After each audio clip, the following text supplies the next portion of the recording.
Pi kit, si tienen un Raspberry Pi, please turn it on, prendelo, because we are going to start to do some like a fun activity. We actually get together in breakout groups to solve a challenge with the Raspberry Pi kit and some sensors.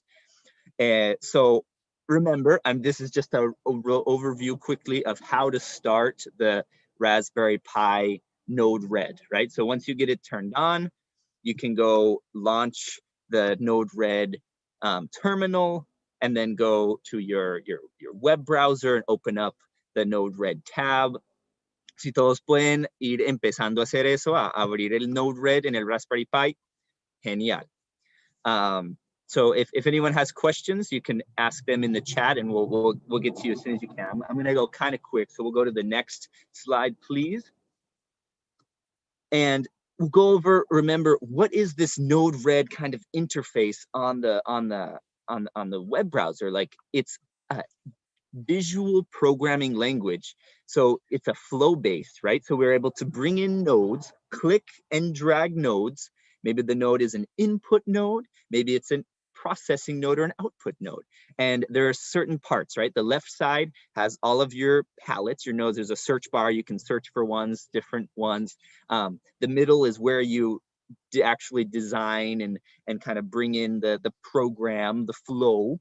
And then the right side is where you can have a debug tab, which is where you can see some of the things, and also tells you information about the node you're on. So esos son los recursos, pues, de información, de debug, ¿cierto? Okay, next slide. So remember the types of node functions. There are the three main types, and those three main types go right into those four main things we know about computers, right? The computers, they take input, reciben entrada, right? So one type of the node, and you can tell actually by where the connector is on the node. Because if you think about it from right to left, right? You can tell, sorry, a car just drove by. So if you think about it from right to left, input is always going to be on the right side because it's the beginning of a program. So all of the ones with connectors on the right that go into the program are going to be input nodes. And then there are processing nodes or function nodes that have connectors on both sides. And then there's output nodes that receive the data and then send them somewhere else. That's a really, really good thing to know. And that's, yeah, esos son los nodes. Okay. And then things to remember, right? When you see these little blue circles on your Node-RED that are on the nodes, that means, hey, don't forget to deploy your flow. And the deploy is you go up to the right corner and you see a big thing, red thing that says deploy. And that means like save the flow, right? Execute the flow.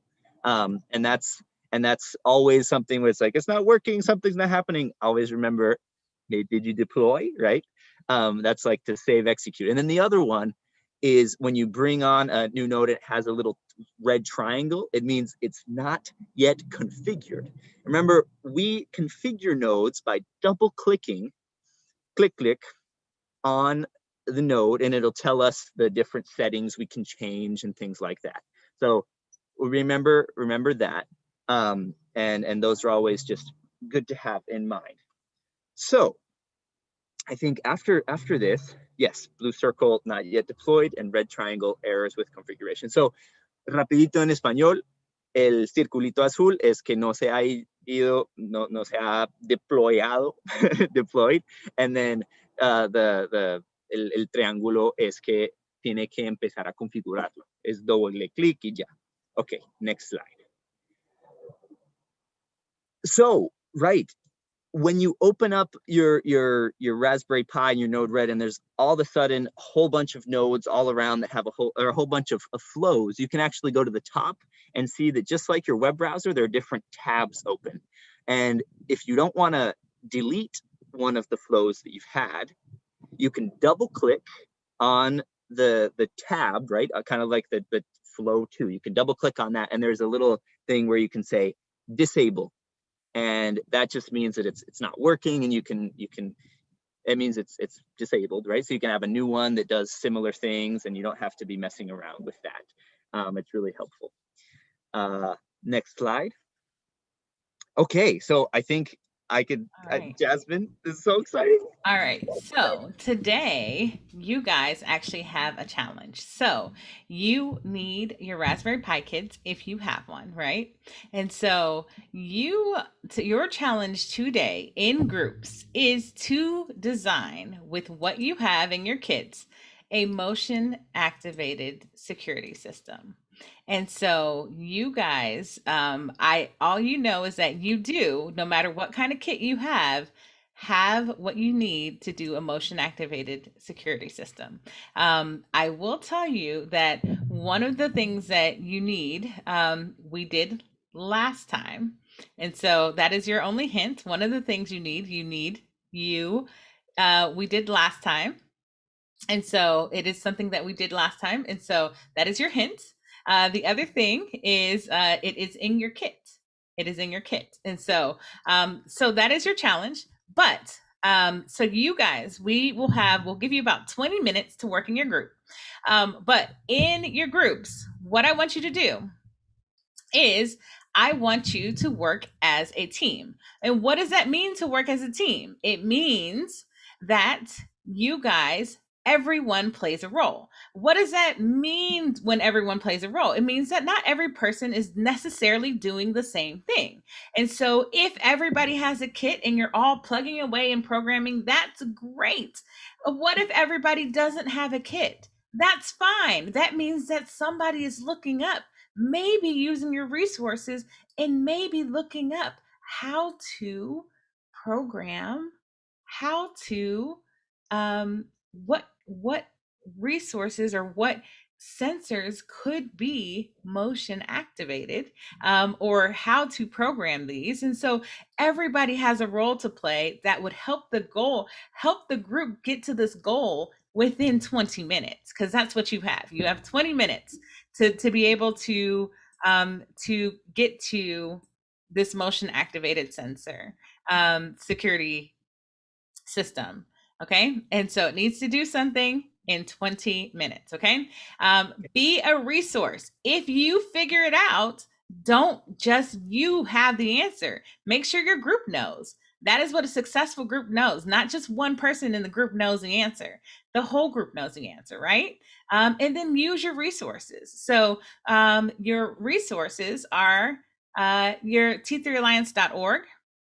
Again, you may want to snap a picture of this page, t3alliance.org, and then learn.t3alliance.org. Now, everybody that's enrolled in this class had the learn.t3alliance.org. You had this classroom, and you had all these lessons with the wiring, the GPIO pins, the lights and buttons, the inputs and outputs. All of you had access to this entire classroom. So use your resource, but then also use t3alliance.org, and there's a search feature on there. So you could use that. And so especially people, if you don't have a kit, you don't have a kit in front of you, may want to use that search feature and maybe use that as a way to help your group get to the answers of what you need within that 20 minutes. So if maybe you guys figure out, maybe your group's on fire and you figure this out in 5 minutes, in 10 minutes, and you guys get this wired super fast, right?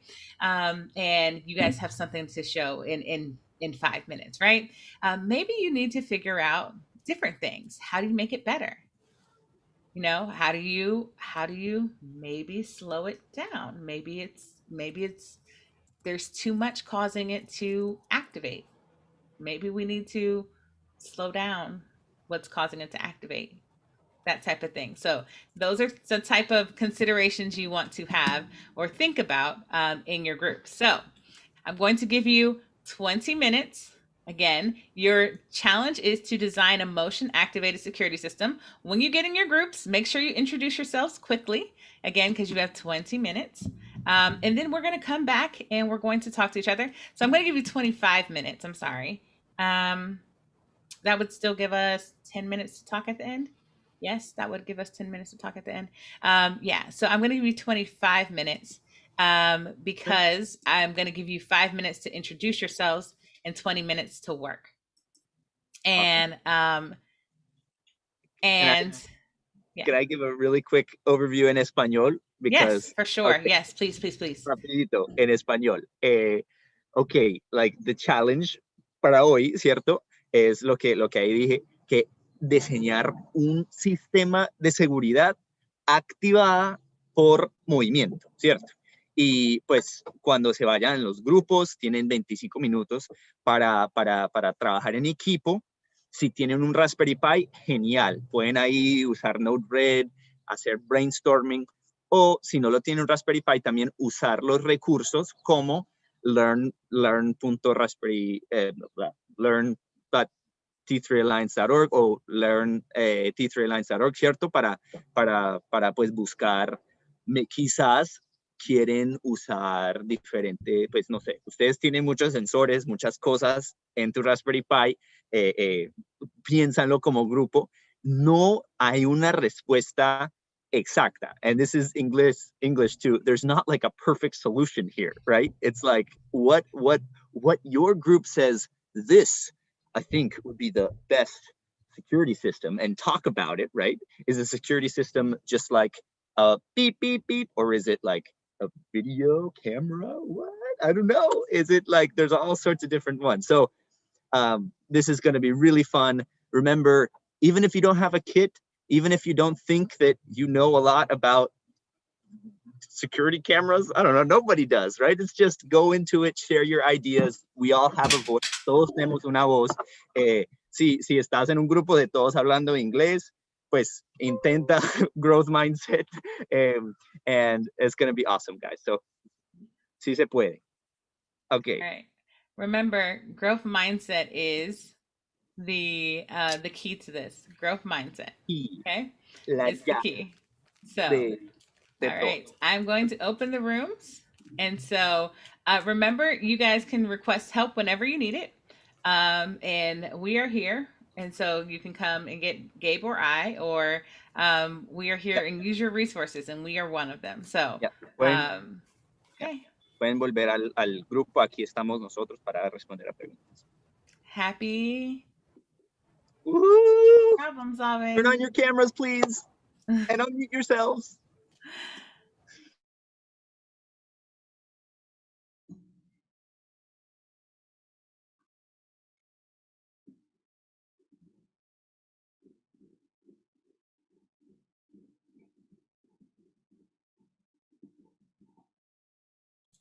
Jasmine? Yes. So you could take a little more time if you need to, because my part is probably going to be about 30 to 35 minutes because it's just the programming. So if you guys need a little more time, maybe when you're jumping to the rooms and you see them, like they're still like, oh, we need more time, we could just, it's fine. I think this is useful. Okay. Sounds good? Okay, I'll be there. I'll be here if you need anything. Cool. So you're assigned to a room because I had to, but you don't have to go to a room if you don't want to.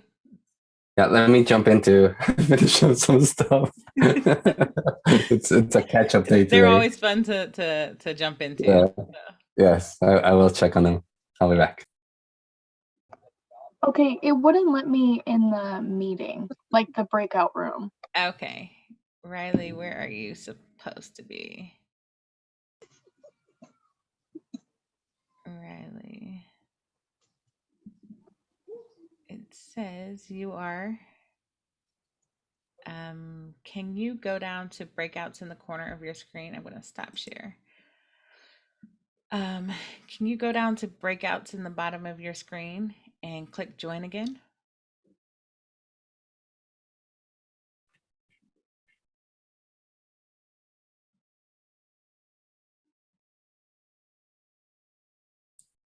I think it worked. Yeah. Fortune, do you need help? No, my Wi-Fi is kind of. Okay, no worries. Moment. Leticia, how you doing? Do you need help going into your group? I think she's just joining the meeting for the first time. All right. So I'm going to assign her to a group. I'm going to explain when she connects to audio. Hey, Letitia. So you are, we are just broke out into breakout rooms, and you guys have a design challenge of creating a motion activated security system, and the breakout rooms just open, so I'm going to assign you to one. But that is your design challenge with your group, and so you were tasked to help your group. But we just got to breakout rooms, so they've been in there probably a minute. Okay, so you need to introduce yourself um, and then help them. Okay. Okay.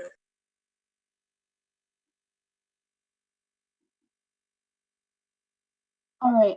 My name is Angel. Sorry. It still won't let me join the breakout room. Like, it'll let me get in there, but it won't let me like join the audio or like see the screen or literally anything. So I don't know what to do.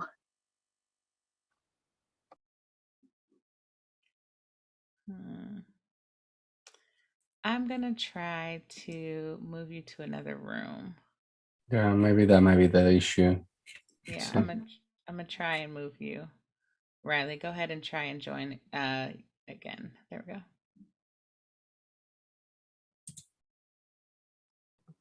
Sweet. Wow. Well, that seemed like I got beamed into one of the classrooms, and it was awesome. They were like starting to say hi, and yeah, they were really going for it. That's awesome. They're like getting all ready. Yeah. Oh my gosh, I'm meeting new people. That's so exciting. No, thanks, Aaron, for making this happen. It was No worries. wow.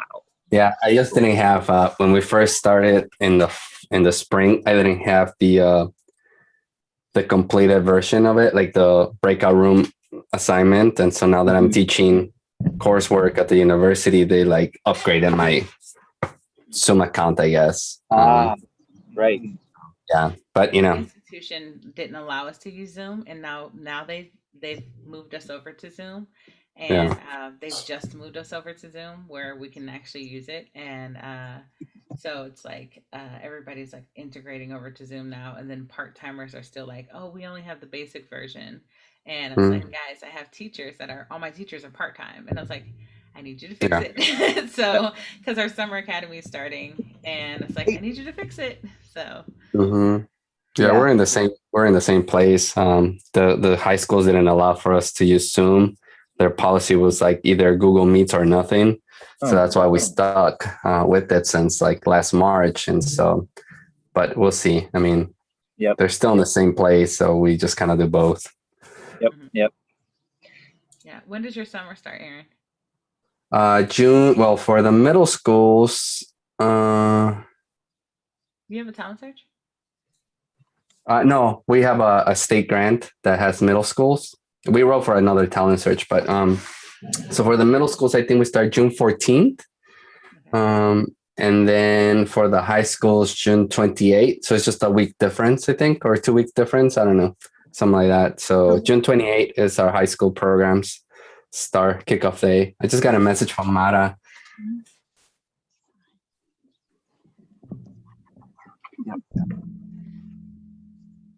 She's having some issues with connectivity. So frustrating. So frustrating. Why don't we just all get together? I'll just come to Hawaii. So for our get together, when are we looking at this get together? Is it in the summer or is it in the fall? Well, which get together?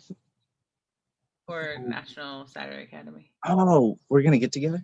Well, that's part of what we talked about at the beginning here, and that's the transition of like, okay, you've been involved in this thing. What's the next level? Yeah. And I think we tentatively kind of scoped out sometime in Puerto Rico in the winter sometime, right, Aaron?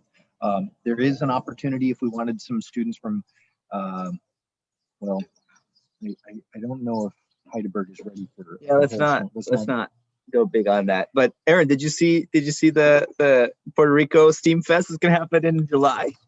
Yes, I saw that. I saw the responses. I think it'd be kind of cool. I think it just does a little bit more of opportunity on how to connect the students and get them to see something. I mean, going back and forth after the email because I wanted to check some things, but I'm still working on approval for travel from the institution. They're still kind of like very strict. Right. I mean, I could do it on my own, but because those are like, I could do it on my own time, right? But the Right. problem is that I'll still be working because those are work days Right. with the program, so I'll have to log in and teach, and that's why it becomes a little bit of an issue, you know. And so I'm trying to get the approval because. Right. Yeah, sorry. I'm just reading all the messages that Matt is telling me about her students. But I think, you know, probably by end of next week, I'll have an answer. I already put in my approval for COE's annual conference. So like, you know, putting this one on top right away was going to be a little bit of a push. So I am waiting next week to just get that paperwork in and see if they allow me to even be part of it. And then from there, if they allow it, you know, I'm going to do the request on seeing if vaccinated students can travel, right? Which is like a push, but, you know, it might be possible. You know, all that could happen is that I get a no, right? I mean, and, you know, I probably wouldn't think of taking many students. I'll probably take a few students, maybe 4 or 5 at the most. I mean, we have the funding to do it. Again, I don't think that's a problem. I think it's more about like, students being vaccinated. And I think with all of the, you know, regulations lifted on, you know, even now, like all vaccinated people could just be walking around without masks, you know, it's kind of like, okay, well, you just kind of like threw it out of the window, right? I mean, not that we will follow that policy, but, you know, I think we will allows us for that to happen. You know what I mean? Yeah, I agree. Okay, Denise asked for help in room 3. Are people chatting? I'm just not.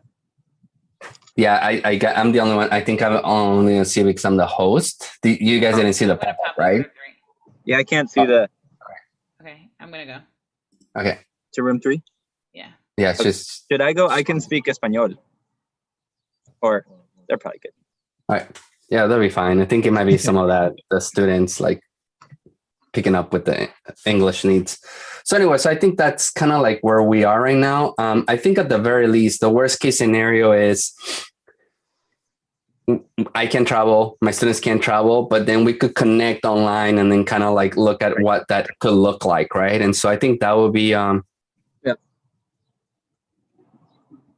think that would be a solution. So that's the worst case scenario. The second case, scenario is that I go over. And then at least I'm there physically to help out and to participate. And then the best case scenario is I'm there with students, right? And so we'll see. I don't know how other programs will be able to, but you know, that's where we are. And I think that'll be kind of cool. I think, I think it'll be fun. We're getting like I'm seeing that different programs are getting different restrictions relieved at different times for when they can bring students places. Amy Verlanik was telling me she's taking her students to Florida this you know, for Cape Canaveral visit. You know, it's like, wow, okay. You know. Yeah, it just depends. I mean, even in Illinois, I had a director from Southern Illinois University asking if they could come for a tour of the university and hang out with their students. I'm like, we're not doing any in person, you know, but they are. I mean, they got an approval. And so there's a number of people that are going around. I just think it's, I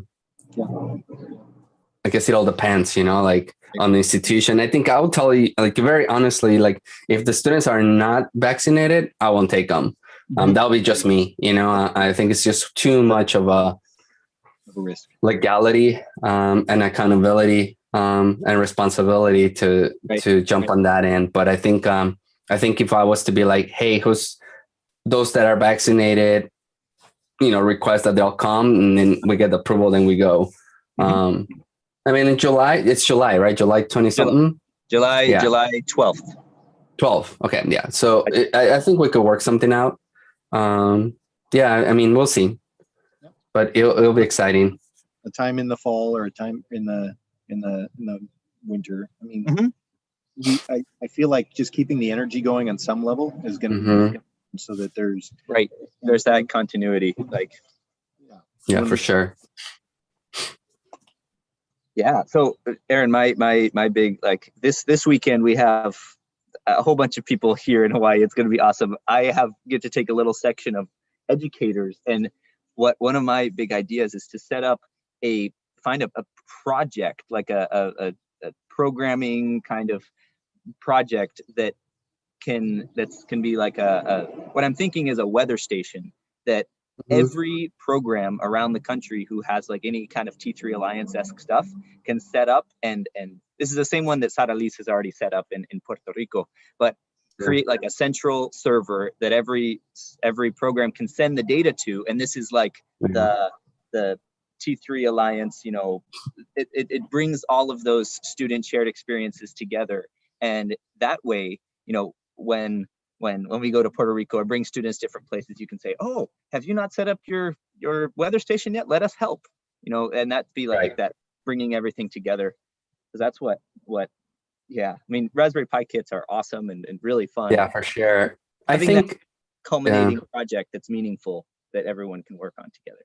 Yeah, for sure. I think you guys are in the right path. I think, you know, putting everybody together to do a weather station or a, you know, earthquake sensors, or even, you know, the growth towers, any of those three projects are, you know, spectacular, right? I mean, we just did a presentation for 4-H here at U of I this last Saturday on using Arduinos to do small mini garden controller systems, you know. So you know, I think that the technology is there to do this kind of projects, and I think that connects a number of programs. I mean, it's academic, it's project based. I mean, it meets every single objective of any program.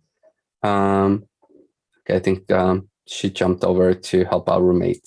So yeah, so I think, you know, I think definitely it would be kind of cool to say maybe there is a weather station for Puerto Rico project, and then maybe there is a growth tower project for Alaska, in like, I'm talking locational, and then the earthquake for, I mean, you could do that also with Puerto Rico, but I think earthquake in Hawaii. And I think if those three are like your core components, I guess, when you visit Hawaii, you do the earthquake system, right? And then the Raspberry Pi Shake, and then the database and all that stuff. And then you're Puerto Rico, you know, you do the weather station because of all of the hurricanes, and you know, just weather is different, you know. I mean, I guess both islands could work the same way, but I think it could potentially be that, you know, yes, you could start with one project, but then eventually, you know, you could actually span to those three sections. And when people travel, they know that they're part of that cohort, you know, the cohort that does one of those three projects, just seeing this expand. Because I think, you know, it's one thing I learned, like having more than 60 people in one project together without like some support system and training, it's kind of a lot, right? And so yeah, I mean, just thoughts, but I think you guys are going in the really good path. You know, I think that will be great. And you know, you have heavy hitters, you know, so you have like Amy Berlanik, right? Like, you know, who will say no to her, right? And so like I think that gives you more credibility, even though you don't need it, but you know how things are, you know, like it's all about like, you know, if people see Amy or Jasmine or people like that are involved, and like you all involved, and then they're like, oh yeah, for sure, yeah, that's a great product. You know, I think, you know, you've been talked about quite a bit during the COE board meeting, right, for certain areas. So your name keeps on, the T3 Alliance keeps on popping out. So that's a good thing, you know. That's just gets the word out and gets some support, which is a good thing, right? That's what's needed to get this project going. But yeah, I think that is good. I think that'll be excellent. And I'm excited to see what's going to happen.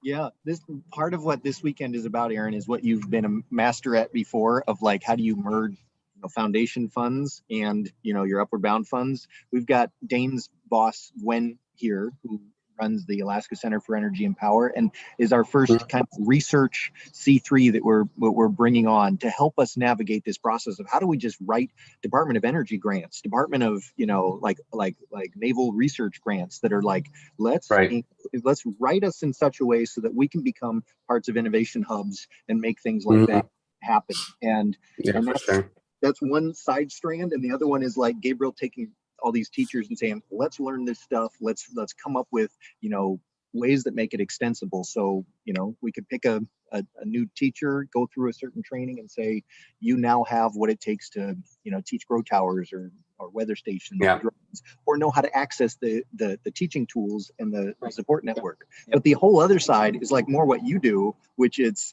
how do I find money to make this stuff possible? It's they're both important, but it's for sure. To that.